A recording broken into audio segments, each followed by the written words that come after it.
Lammin koyru gadamu la marsa isa kawun bara gadamel ba amante sotolimbo. Lammin koyru gadamu la marsa isa kawun bara gadamel ba amante sotolimbo. Hordoftoota keenya kabajamoo baga jalbultii ayyaana irreechaa bara 2018tiin nagaan isin ga'e jenna. Ayyaanni irreechaa ayyaanota uummata Oromoo fi akkasumas uummata Itoophiyaa biratti karaa adda ta'een karaa simboo qabeessaan kabajaman keessaati isa tokkodha. Ayyaanni irreechaa ayyaanota barii birraa kabajaman keessaas tokkodha. Egaa ayyaanni irreechaa uummata Oromoo biratti keessattuu karaa adda ta'een jaalalaa fi kabaja addaatiin kan inni kabajamu. Egaa ayyaanni irreechaa mallattoo jaalalaa, mallattoo nageenyaa, mallattoo waloomaa fi tokkummaadha. Ayyaana irreechaa bara 2018 kana sababeeffachuudhaan akka bulchiinsa magaalaa Adaamaattis qophiileen adda addaa geggeeffamaati kan jirani. Egaa magaalaan Adaamaa ayyaana irreechaa bara 2018 kana sababeeffachuudhaan keessummoota keessattuu ba'a Itoophiyaa irraati. Magaalaa Dirree Dawaa, Harargee Lixaa, Harargee Bahaa, obboleeyyan keenya uummata Sumaalee fi akkasumas Affaar magaalaa Adaamaa keessa qaxxaamuruudhaan gara irreecha hora Arsadii fi irreecha malkaa Finfinneetti deeman kanaaf simannaa addaa go'aati kan inni jiru. Keessattuu bulchiinsi magaalaa Adaamaa buufataalee simannaa garaagaraa qopheessuudhaan keessummoota dhufan kana karaa adda ta'een simatee qaceelchaati kan inni jiru. Miidhagina ayyaana irreechaa keessatti hoteelonni magaalaa Adaamaa keessatti argaman, manneen nyaataaf dhugaatii, baarii fi riistooraantiin magaalittii keessatti argaman karaa adda ta'een keessummoota isaanii simachuudhaaf haal duree fi qophii barbaachisu hunda xumuranii keessummoota isaanii eegaa jiru. Nutis magaalaa Adaamaa keessa naanna'uudhaan sochiin simannaa fi qophiin ayyaana irreechaa hoteelotaa fi manneen dhugaatii fi nyaataa akkasumas baarii fi riistooraantii maal fakkaata jennee oliif gadi naannofnee Adaamaa Broadcasting Service ilaaleera. Amma kallattiidhaan gara baarii fi riistooraantii Foolleetti gorree keessoonsaa maal fakkaata?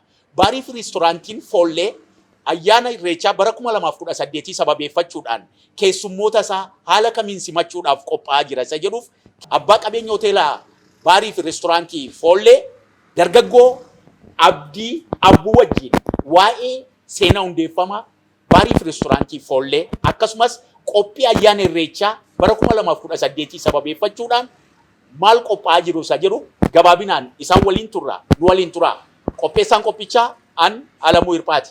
Ogummaa kaameraadhaan Oliifan Tasfaayee akkasumas saganticha qaqqaceelchuudhaan Birruu Dagafaa waliin jira. Ayyaanichi kan nagaaf gammachuu isiniif haa ta'u. Lammiin koyru gadamu la marsa isa kawun bara gadamel ba amante sotolimbo. Lammiin koyru gadamu la marsa isa kawun bara gadamel ba amante sotolimbo. Irreechaatiin nagaan isi ga'e. Walumaanuu baganuun ga'e dursa abbaa ayyaana kanaa kan ta'e uummata Oromoo hawaasa kutaalee Oromoo garaagaraatti argamanii fi uummattoota biyya keenyaa sabaaf sablammii lammiilee biyya alaaf biyya keessaa ayyaana kana kabajuudhaaf qophii adda addaa sadarkaa garaagaraatti godhaa jiraniif baga isiniin ga'e jechuun barbaada. Itti aansee qaamolee sagantaan kun yookiin kabaji irreechaa hora Finfinnee fi Bishooftuutti kabajamuuf akka nagahaan uummanni keenya kutaalee garaagaraa irraa dhufu bahee galu qophii kana deeggaruudhaaf halkanii guyyaa dhamaniin baga isiniin gahee jechuun barbaada. Inni itti aanu immoo baarii fi reestooraantiin Foollee gareewwan biizinesii Foollee yookiin garee daldalaa Foollee keessaa isa tokko kan ta'edha. Bulchiinsa magaalaa Adaamaa kutaa magaalaa Boolee aanaa Gooroo keessatti marfata naannoo Waaqoo guutuu baankii Abbaay cinaatti waan argamuuf dhuftanii akka bashannantan akka daawwattan waamicha keenya asumaan dabarsuu barbaanna. Inni dabalataa ogeeyyii keessummeessitoota maamilaa fi to'attoota professional yookiin gahumsa olaanaa qabaniin isin bashannansiisuuf akkasuma DJ fi sirboota weelluu afaan Oromoo irreecha weellisaniin dabalatee isin keessummeessuudhaaf qophii kan xumurre ta'u asiin ibsuu barbaada. Galatooma egaa hordoftoota keenya kabajamoo kan hordofaa jirtan kun qophii adda ayyaana Irreechaa bara 2018 sababeeffachuudhaan Adama Broadcasting Service irraati isiniif dhiyeessaa jirrudha. Egaa ayyaanni Irreechaa bara 2018 kuni karaa nagaa fi gammachuudhaan akka kabajamu gochuudhaaf qaamoleen dhimmi ilaallatan martiyyuu qindoominaan hojjechaa jiru. Akka bulchiinsa magaalaa Adaamaattis ayyaanicha milkeessuudhaaf akkuma jalqaba irratti kaasee manneen nyaataaf dhugaatii hoteelonni sadarkaa isaanii eeggatan baarii fi reestooraantiin magaalittii keessa jiran karaa adda ta'een keessummoota irreechaaf imalan yookaan imaltoota irreechaa simatanii sirnaa fi karaa duudhaa safuu fi safeeffannaa uummata Oromoo karaa aadaa fi ulfina uummata Oromoo mul'isuun keessummeessuudhaa fi haal duree xumuraniiru. Kana dhugoomsuudhaaf bulchiinsi magaalichaas koree sadarkaa adda addaatti hundeessuudhaan irraa jalaan hojii bal'aa hojjechaati kan inni jiru. Dhimmoota xiyyeeffannoo barbaadan keessaati inni tokko manneen nyaataaf dhugaatii akkasumas manneen ciisichaa ayyaana Irreechaa kana sababeeffachuudhaan daballii gatii akka hin taasisne xiyyeeffannoo olaanaadhaan irratti hojjetamaatii jira. Baarii fi reestooraantii foollee keessatti tarii ayyaana Irreechaa kana sababeeffachuudhaan gatiin dabalame jira laata jennee hundeessaa fi abbaa qabeenyaa baarii fi reestooraantii foollee dargaggoo Abdii Abbuu gaafanneerra. Maal jedha laata asirratti? Nuti keessattuu ayyaana kanaa fi dhugaatiiwwan lallaafaa fi dhugaatiiwwan biroo dabalatee gatii hir'isuudhaan akkaataa maamilaa ifa ta'etti barreeffamoota argitan kanaan maxxansinee jirra. Keessattuu biiraa keenyaa dabalatee ummanni ayyaanota keenya kabajan baay'inaan akka fayyadamaniif hir'ina guddaa kan taasifnee fi ifaan maamilaaf waan maxxansineef kana hubattanii urri ayyaana kana kabaju hawaasi keenya ummati keenya kutaalee garaa garaa irraa dhufan jala bultii irraa eegalee hanga dhumaatti gatii kana kan hir'ifneef ayyaana kabaja Irreechaa bara 2018 kana gammachuudhaanii fi mana reestooraantii yookiin hoteela baarii fi reestooraantii foollee ummanni Oromoo abbaan ayyaana kanaa ta'e asumaan baree akka beeksisuu fi akka itti gammadu baay'ee hawwataaf hoteela baay'ee bareedaa ta'e waan ta'eef keessattuu garee shubbistootaa fi weellistoota bebbeekamoodhaan yeroo adda addaa maamila keenya bashannansiisuu irratti waan argamnuuf dhuftanii akka daawwattanii akka bashannantanii waamicha keenya dabarsina. Tole egaa gareen Adama Broadcasting Service qophii fi alduree hoteelonni fi akkasumas manneen nyaataaf dhugaatii magaalaa Adaamaa keessa jiran maal fakkaata? Ayyaana Irreechaa bara 2018 kana haala kamiin keessummoota isaanii simatu jechuudhaan ija kaameeraa isaatiin hoteelota garaagaraa irra naanna'atii ture. Hoteelonni baay'een alaabaa abbaa gadaa baasanii balbala hoteelotaa faayameeti kan inni jiru. Egaa nutis hoteela baarii fi reestooraantii foollee keessatti waan jiru maal fakkaata? Keessattuu keessummeessitootni hoteelaa huccuu aadaa Oromoodhaan faayamanii keessummoota isaanii simachaa akka jiran taajjabneerra. Kanaan alattis muuziqoonni hoteelota keessaatii banamanis muuziqoota tokkummaa dhaadheessan walooma faarsan akkasumas waa'ee Irreechaa irratti xiyyeeffatan akka ta'e hubanneeti kan nuti jirru. Egaa baarii fi reestooraantii foollee keessattis keessummeessitootni martiyyuu huccuu aadaa Oromoo uffatanii keessummoota isaanii simachaatii jiru. Asirratti Abdiin ammas waan jedhu qaba. Keessummoota keenya ayyaana kana kabajanii fi yeroo ayyaanaan alaas ayyaanota biyya keenyatti kabajaman hunda yeroo idilee fi ayyaanota keessummeessitoonni keenya uffata yookiin loogoo hoteelichaa baarii fi reestooraantii foollee kan jedhu kan qabanii fi yeroo ayyaanonni garaa garaa kabajamanitti uffattoota aadaa biyya keenyaa aadaa Oromoo hojjisiisuudhaan beeksisuudhaan kana uffatanii maamila keenya karaa ga'umsa qabuun akka keessummeessaniif qajeelfamoota yookiin orienteeshinii adda ta'e kennuudhaafiin qopheessinee akkasittiin hubannoo cimaadhaan akka abbummaa hoteelichaatti akka abbaa ta'anii keessummeessota keessummeessan ta'uu fi ogeeyyii ga'umsa qaban ta'uu hubattanii gamanumaan bareedina yookiin miidhagina uffata aadaa Oromootiin ayyaana Irreechaa kana akka kabajnuuf sochii kana gochaa kan jirru ta'uu ibsuu barbaanna. Tole. Egaa baarii fi reestooraantii foollee dhimmoonni adda taasisan hedduun jiru. Ija kaameeraa Adama Broadcasting Service'n keessoo baarii fi reestooraantii kanaa naannofnee yeroo ilaallu hoteela moo godambaa yookaan muuziyeemiidhas nama jechisiisa. Baarii fi reestooraantii Foollee keessatti waan baay'ee maamiltootni seenanii fayyadaman, seenaa baratu, aartii baratu, eenyummaas baratu. Keessattuu suuraawwan dhaaba yookaan gidaaraa baarii fi reestooraantii Foollee keessatti jiran gootota Oromoo, gootota aartii, gootota misoomaa, gootota seenaa uummata Oromoo keessatti eenyummaa uummata Oromoo kabachiisuudhaaf, afaan uummata Oromoo dagaagsuudhaaf aarsaa fi kitimaa kaffalanii kan darban gootota seenaan isaanii bara baraan yaadatamu arganna. Gootota aartii, gootota misoomaa, gootota eenyummaa, gootota seenaa hedduu arganna jechuudha. Kanammoo qabatamaan dhaaba hoteelichaa yookaan baarii fi reestooraantii kanarratti suuraawwan maxxanfamanii argaman ilaaluu dandeenya jechuudha. Suuraan na fuulduratti arginu kun fakkeenyaaf gootota aartiidha jechuudha.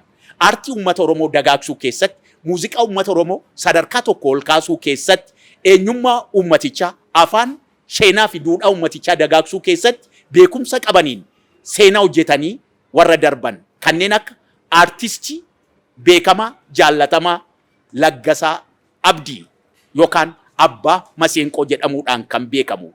Kanneen akka Nuwoo Goobanaa, dagaagina afaan Oromoo keessatti kanneen akka Hayilee Fidaa kan bulchiinsi mootummaa naannoo Oromiyaa dhiyeenya kana maatii isaa yaadachuudhaa fi waltajjii qorannoo Oromoo irratti badhaasa kenneef jechuudha.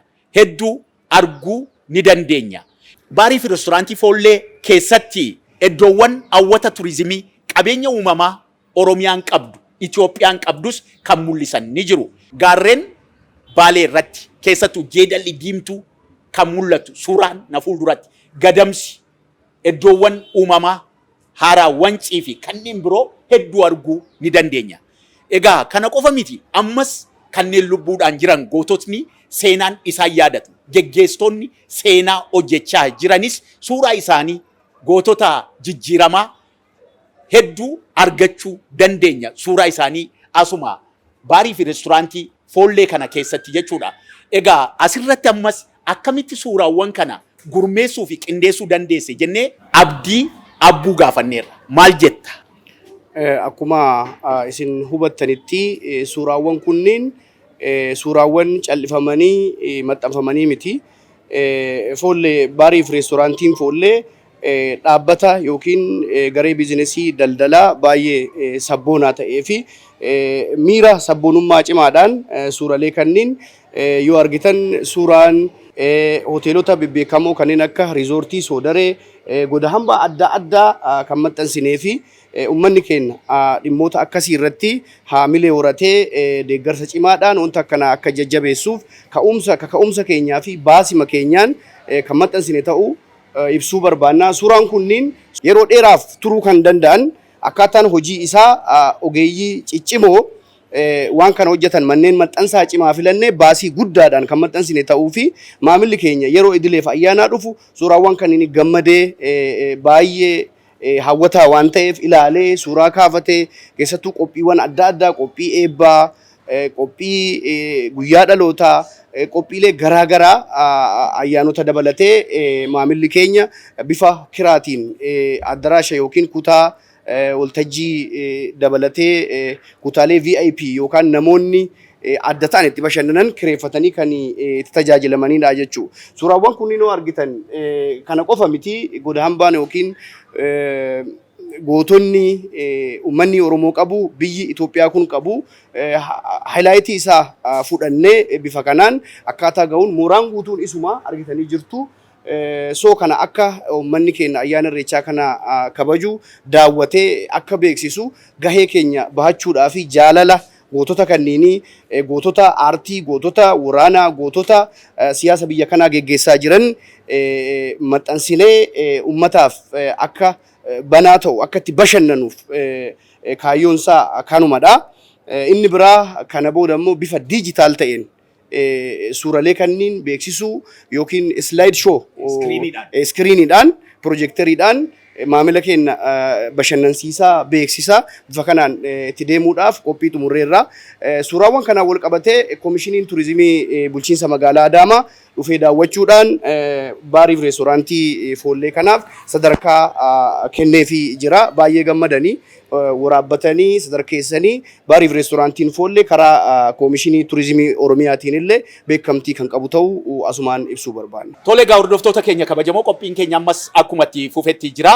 Egaa ayyaana Irreechaa bara 2018 sababeeffachuudhaan as baariif reestooraantii foollee irraati qophiin addaa isin biraan ga'aa jirru akkuma itti fufetti jira. Baariif reestooraantii foollee yoo dhaqxan dhagaa tokkoon simbira lama akkuma jedhamu tajaajila nyaataaf dhugaatii isaaniitti gammadaa seenaas ni barattu jechuudha. Akkuma jalqaba irratti kaase ammas dhaaba yookaan gidaaraa hoteelichaa gama biraatiin immoo wanti natti mul'achaa jirutu jira. Kabajama mirga uummata Oromoodhaaf, eenyummaa Oromoo kabachiisuudhaaf, mirgaa fi faayidaa uummata Oromoodhaaf jecha aarsaa fi kitimaa kaffalanii kan darban goototni seenaan bara baraan isaan yaadatu hedduun suuraan isaanii maxxanfameeti kan inni jiru. Isaan keessaati kanneen akka Jeneraal Taaddasaa Birruu, Waaqoo Guutuu, Maammoo Mazammir, Abdiisaa Aagaa fi kanneen biroo suuraa isaanii argaati kanan jiru jechuudha. Egaa kun immoo dhaloonni har'aa kun eenyummaa isaanii akka beekan keessattuu gootota seenaa hojjetanii darban kana seenaa isaanii irraa baratanii seenaa faarsaa jiraachuu osoo hin taane seenaa mataa isaanii akka hojjetaniif yaadamee suuraa qindaa'e akka ta'e odeeffadheeni kan ani jiru. Egaa kanaafuu dhaloonni har'aa seenaa barachaa seenaa hojjechaa deemuu qaba. Suuraa gootota seenaa hojjetanii darbanii qofa miti. Gootota har'a seenaa hojjechaa jiranis suuraa isaanii baariif reestooraantii foollee keessatti argachuu ni dandeenya. Keessattuu hooggansa jijjiiramaa biyya ceesisaa jiran, biyya kufaatii irraatii baraaranii yeroo ammaa kana gara fuula duraatti tarkaanfachiisaa seenaa hojjechaa jiran kanneen akka suuraa muummee ministeera Itoophiyaa Dr. Abiy Ahmed fi pirezidaantiin bulchiinsa mootummaa naannoo Oromiyaa obbo Shimallis Abdiisaas suuraan isaanii taa'eetu jira. Seenaanis isaan yaadan, seenaa hojjechaa jiru. Isaan wajjin dhaloonni kun hiriiroo akka qabus wanti nama agarsiisu jira jechuudha. Ittuma fufna ayyaana Irreechaa bara 2018 sababeeffachuudhaan baariif reestooraantii foollee keessatti qophii addaa konsertiin addaa qophaa'eeti jira. Yoom gaafa fulbaana 24 bara 2018 fi gaafa fulbaana 25 yookaan sanbataa fi dilbata nu fuulduraa kan mijuu addaatu jira kottaa jedha. Asirratti ammas dargaggoo Abdiin waan jedhu qaba. Uummanni keenya kutaalee garaagaraa sabaaf sablammiin ayyaanota kana kabajuu dhufan weellistoota fi DJ garee shubbistootaa bebbeekamoodhaan jala bultiirraa kaasee seensa yookiin hoteela kanatti bashannanuuf namoota dhufan hawaasa keenya kutaalee garaagaraa irratti tola ta'u kafaltii kamuu kan hin qabnee fi garee shubbistootaa fi weellistootaatiin koonsartii qopheessine kan isin eegaa jirruu fi kana bashannanuudhaaf kafaltii seensaa yookiin koonsartii wal qabatee kafaltiin kamuu akka hin jirreef dhugaatiiwwan lallaafaa fi kanneen biroo irratti hir'ina guddaa goonee kan isin eegaa jirru ta'uu gamanumaan ibsuu barbaanna. Tole. Egaa baariif reestooraantii foollee yoo dhuftan akkuma jalqaba jennee dhagaa tokkoon simbira lama akkuma jedhamu baariif reestooraantii foollee namni dhufe seenaa kudhaammata eenyummaa sabboonummaa waloominaa fi tokkummaa jaalala biyyaa kudhaammatee ba'a. Kanaafuu baariif reestooraantii foolleetti kottaa fayyadamaa. Ayyaana Irreechaa kanas baariif reestooraantii foolleetti kottaatii bu'aaraa bashannanaa jenna. Kaffaltiin dabalataa gaafatamtanis hin jiru. Kanaafuu sirboota aadaaf ammayyaa DJdhaan dabaluudhaan shubbistoota waliin qindeessee siniif dhiyeesseera. Korma korma yaadawe achaatu korma yaadawe ulamni korma yaadawe.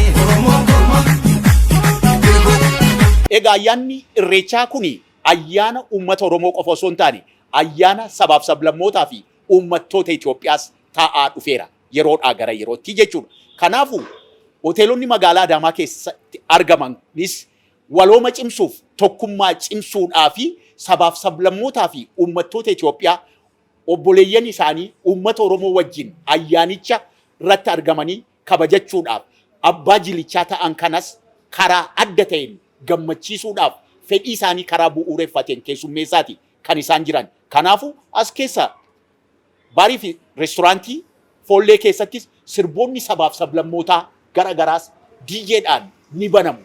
Uummanni Oromoos sabaaf sablammoonnii fi uummattoonni Itoophiyaa kanneen biroos kottaatii bu'aaraa bashannanaa jenna. Xumura irratti yaada yoo qabaatte. Yaanni keenya isa xumuraa akkuma duratti kaasee abbaa ayyaana kanaa kan ta'e saba bal'aa saba guddaa uummata Oromoo kutaalee garaagaraa keessa jiraataniif ayyaana kana kabajuudhaaf gara hora Finfinnee fi hora Harsadiitti imalaniin baga isiniin gahee ayyaanni kan milkii kan nagaa kan badhaadhinaa deemsi keessan kan nagaa akka ta'u ni hawwina. Isa biraatiin immoo baarii fi reestooraantiin Foollee baasii guddaa baasuudhaan qophiilee kana qopheessee waan isin eegaa jiruuf asumaan daawwattanii baarii fi reestooraantiin Foollee qabeenya keessan qabeenya Oromoo ta'uu beektanii akka nus deeggartan hamilee keenya cinaa dhaabbattanii fi bashannantanii beeksiftan dhaamachuu barbaanna. Egaa hordoftoota keenya kabajamoo qophiin addaa ayyaana Irreechaa bara 2018 irratti xiyyeeffachuudhaan as baarii fi reestooraantii Foollee keessaa isin biraan gahaa turre gara xumuraatti fidanneeti kan nuti jirru. Egaa ayyaanni Irreechaa ayyaanota barii birraa kabajaman keessaa isa tokkodha. Ayyaanni Irreechaa mallattoo jaalalaa, mallattoo araaraa, mallattoo tokkummaa, mallattoo galataati. Ayyaanni Irreechaa uummanni Oromoo bacaqii gannaa ba'ee gara booqaa birraatti kan ittiin ce'e ayyaana galataati jechuun hin danda'amu. Uummatichi uumama qabatee uumaasaa kan ittiin galateeffatu mareeyoo jechaa malkaa bu'ee kan irreeffatudha jechuudha. Ayyaana Irreechaa bara 2018 sababeeffachuudhaan qophiin addaa isin biraan gahaa turre kanumaan goolabameera. Ayyaanichi kan nagaa, kan gammachuu fi kan milkaa'inaa isiniif haa ta'u jechaa nagaatti kan isin jedhu qopheessee dhiyeessaan an Alamuu Hirphaati. Saganticha qaqqaceelchuudhaan Birruu Dagafaa waliin ture. Ogeessi kaameraa fi suur-sagalee Oliifan Tasfaayee waliin taane nagaatti isin jenna. Ayyaana gaarii isiniif haa ta'u. Amma gaa ayyaana Irreechaa deemnee in irreeffannaa malkaatti wal agarra. Nagaatti. Lammiin kooluu gadaa mula marsaa isa ga'uun bara gadaa meelba hamaan teessoo limbu. Lammiin kooluu gadaa mula marsaa isa ga'uun bara gadaa meelba hamaan teessoo limbu.